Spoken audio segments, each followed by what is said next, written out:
What's up, y'all? Welcome back to my channel. It's Lay the Natural. How y'all doing? How y'all been? Back with another video because I'm trying to be consistent with you guys. But we about to just jump straight into this video. But before we get into it, y'all know the drill. Like, comment, subscribe, share throughout the video. A lot of you guys be asking me about like how I maintain the dye in my hair, and I've done reels and stuff on it, but like this is just a more in-depth video. So the first thing is, don't be impulsive. Like, be impulsive, but don't be impulsive. Do your research. I'm not that person that I'm going to tell you to go to the store and buy a dye. I'm going to tell you to go see a professional. Shade to the people who do it, but personally, I'm never going to go buy box dye. I'm going to go see a professional. A person like who specializes in color, a colorist, whatever the technical term is. That's what I'm doing. That's what I did. Plenty of girls who use box dye and their hair turned out pretty fine, but I'm not doing that because, for one, I'm lazy. I don't like doing stuff. I'm a lazy natural. I don't even style my hair for real, y'all. Like, since I put this dye in it, I stopped putting weave in it, and it forces me to do my hair, and half the time my hair is in a ponytail because I don't like doing it. For one, I knew I wanted a shade of brown in my hair. And another thing that I was adamant about was I didn't want to put bleach to my hair. No matter how many times people want to say up and down, you gotta bleach your hair. No, you don't. You don't have to bleach your hair for every color, okay? You put bleach in your hair when you got them crazy bright colors. I don't even want to say crazy bright colors. When you just have those super bright colors. I know dye damages your hair. And then slapping some bleach on that thing? Baby, I don't got time, okay? I like my tresses, okay? I just wanted some change and I like the change. But I'm just saying. So I get to the salon, and at first I wanted ginger, kind of. And I was like, I just want a brown or something, and I don't want to put bleach to it. And she told me that we will probably have to put bleach in my hair to achieve that look. So I just asked her to get me as light as she can without applying bleach to my hair, and that's what we did. I say this to say you should go to a professional, because a professional could mix and match and all that stuff and whip it up and make their own thing, and it can be how you want it to be, versus you're getting a box dye that's made literally like one fits all. I'm gonna go to somebody who could tweak the one fits all. Personal opinion, I don't need y'all attacking me like, well, I use box dye. Great, good for you. I'm happy. Like, okay. And what I have noticed, this side anyway was shorter, and this side grows a little slower, but this side, the texture has changed, and I have to kind of do a little bit more to this side. Well, overall my hair, but I just have to give this side a little more TLC because it has dye in it, okay? But when you have dye in your hair, and like I'm telling y'all, opinions of my own, you do not need to be putting heat in your hair 24/7 because it's already damaged. Like, people can say, oh, my hair is healthy. Your hair is healthy, but when you add any chemical to your hair, you are damaging your hair. Like, I just want everybody to understand that. You can have healthy hair and your curls can still be bomb after you put dye in your hair, but you're literally damaging your hair. It is no longer just straight virgin black girl hair anymore. You have tweaked it a little bit, okay? When you ain't got nothing in your hair, no chemicals, no henna, no dye, any of that, then you good.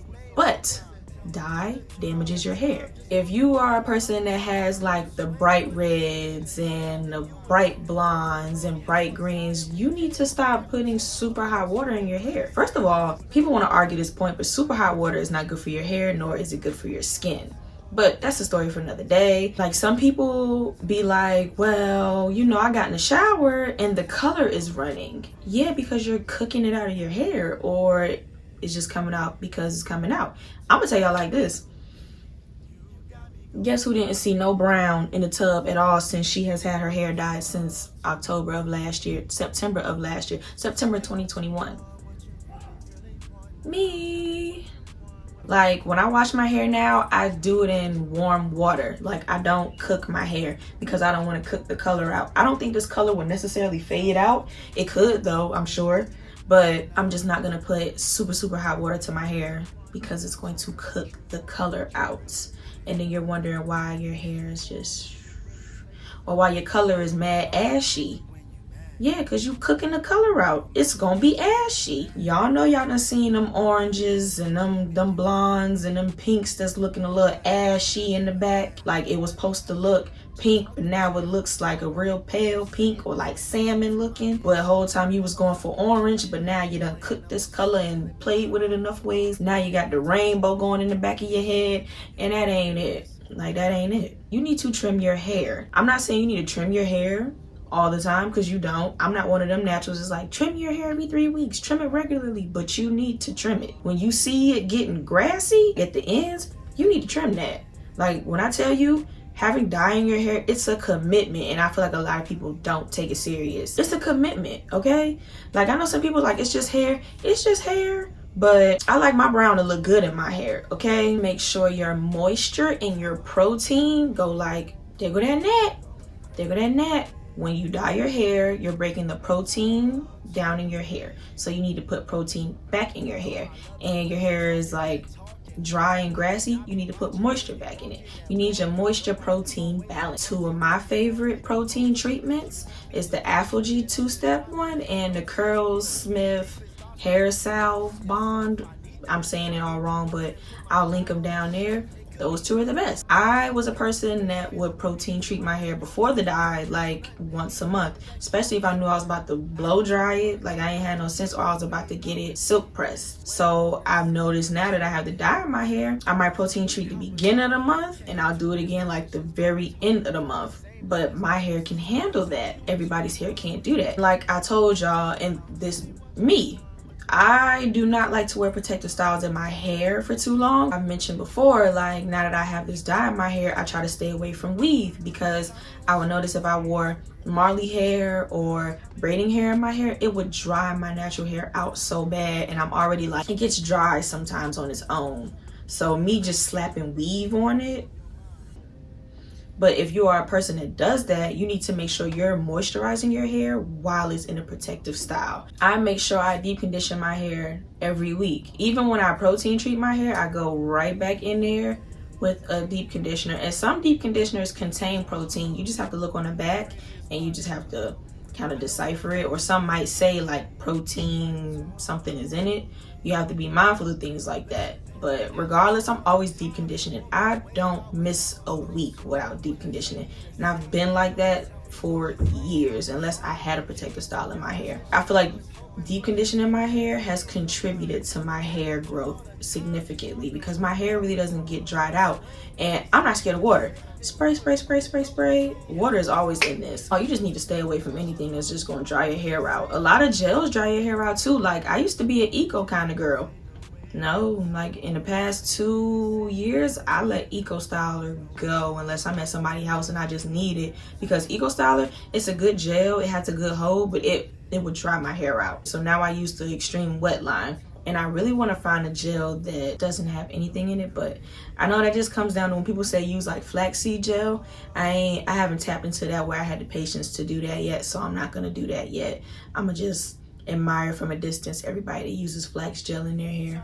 Flaxseed gel in their hair. It's satin pillowcases, satin bonnets, satin scarves. We are trying to keep the moisture. I think, you know what everybody needs to take away from this video for sure is make sure your hair is moisturized and the protein is, that's what you're gonna need the most when you dye your hair, to make, if you want to maintain it and keep it looking without it looking grassy and snap crackling and popping off. Because you know, and shoot, knock on wood, I haven't had any experiences where my hair is falling out, like, because I take care of it and I went to somebody who knows what they're doing. I know a lot of people say that when they dyed their hair stopped growing.